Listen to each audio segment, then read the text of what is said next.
L'essentiel à savoir sur le régime enregistré d'épargne études en 5 minutes au moins. On décolle ça direct là! Fait que régime enregistré d'épargne études, c'est pas compliqué, c'est un cadeau du gouvernement. Okay? Tu sais, des fois, il y en a qui chialent, le gouvernement, c'est des voleurs, ils sont pas fins, ils sont ci, ils sont ça. Mais je te le dis, commence par ramasser les cadeaux qu'il te fait, puis je te le dis que tu vas y trouver pas mal plus smart. Okay? Puis un de ces cadeaux-là, c'est ça. Fait que dans le fond, c'est pas compliqué. Quand tu mets de l'argent là-dedans, le gouvernement vient tout de suite mettre 30 20 du fédéral puis 10 du provincial. Fait que tu mets 1000$, puis eux autres, ils vont mettre 300$. OK? Après ça, ça veut dire quoi? Ça veut dire que c'est un rendement de 30 garanti. Pas peut-être, c'est sûr que tu vas le faire. Fait qu'il n'y a aucun autre véhicule qui te garantit 30 en partant. Fait que c'est juste complètement malade. Puis là, bien sûr, tu ne peux pas mettre 100 000 par année là-dedans. Il y a une limite. 2500 par année maximum par enfant.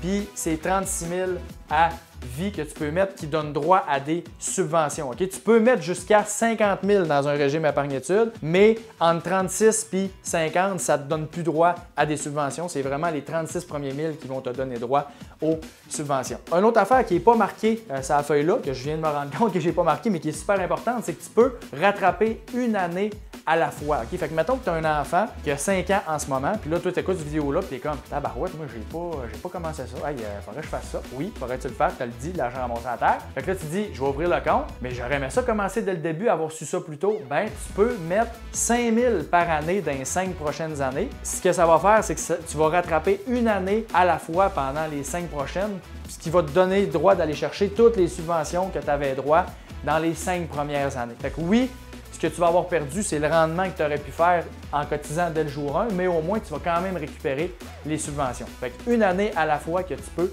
rattraper. Quand vient le temps de sortir l'argent de là, okay? Parce que là, mettons que tu as mis 36 000 de cotisation, tu as mis le maximum dès le jour 1, mettons 2 500 par année jusqu'à 36 000, bien, ton enfant devrait avoir entre 80 et 100 000, dépendamment du rendement, rendu au moment de ses études. Fait que là, toi, quand tu vas sortir le 36 000, ce 36 000-là, tu fais ce que tu veux avec. Fait que tu peux le prendre puis dire, parfait, je vais le mettre dans mes REER. Fait que là, ce 36 000-là va avoir et à la fois servi à payer toutes les études de tes enfants, puis tu vas être allé chercher 30 du gouvernement là-dessus, puis il va avoir et également servi à avoir un retour d'impôt sur tes REER. Fait que là, c'est carrément un double dip que tu viens de faire. Okay? Fait que c'est ultra payant. Ce qui va rester dans le compte, c'est les subventions puis le rendement. Okay? Fait que ça, c'est imposable dans les mains de l'enfant. Puis normalement, quand l'enfant est aux études, ben, il ne travaille pas énormément, donc il ne gagne pas des gros revenus. Fait que souvent, il ne sera pas beaucoup imposé. Fait que là, ça va permettre de vraiment pas payer beaucoup d'impôts sur des montants que le gouvernement t'a donné puis le rendement que tu as fait là-dessus. Fait que c'est juste complètement fou. Puis là, maintenant, imagine que les cotisations que tu as mis dans le régime épargne-études, c'était les allocations canadiennes que tu recevais pour tes enfants. Okay? Moi, j'ai des clients que c'est ça qu'ils faisaient. Ils recevaient les allocations puis on les mettait direct dans le régime épargne-études. Fait que là, c'est 100% l'argent du gouvernement qui a financé les études de tes enfants. Puis quand tu as ressorti ces cotisations-là, qui sont, en bout de ligne, l'argent du gouvernement,